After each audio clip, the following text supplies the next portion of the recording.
inotanga nekutenda chachi Masapoti Develegasi mafia panalo Timwa Mufombi Soundhouse timu ye makuza Yosimbiza Poskali Baute kutisu tichaita omwari Hosteli Tofa chaenda kumberi Efrem Mulungizi Tirorina wa chinuwani Mufako seta kabatana mani Tirorina wa chinuwani Tashika panchimbo hati ite shemafani Ikati tirorina wa chinuwani Mufako seta kabatana mani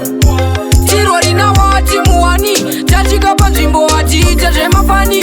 Dapinda na kekwini Madinga ezendo marova nempini Gavambo mira zeku manyamushini Vaita vadiki zakandana mainini Badino Anaba munini, fana wangu tirori mushini Rambo chivakandira machunu saso kaira chilumi Lola lolo shika wapasini Sicharira chete mumafoni Tirorina wa chinuwani Mufako seta kabatana mani Tirorina wa chinuwani Tashika panchimbo hati ite shemafani Ikati tirorina wa chinuwani Mufako seta kabatana mani Tirorina wa chimuwani Tashika panchimbo hati ite shemafani Inotanga nekutenda chachi Masapoti Develegasi mafia panalong Mapromote Timwa Don't did up Mufombi Soundhouse timu ye mabuza Yosimbiza Poskali Baute kutisu tichaita omwari Hosteli Tofa chaenda kumberi Efrem Mufakose Tirorina wa chinuwani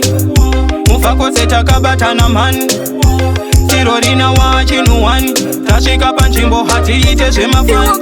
Ikati tirorina wa chinuwani Mufako seta kabatana mani Tirorina wa chimuwani Tashika panchimbo hati ite shemafani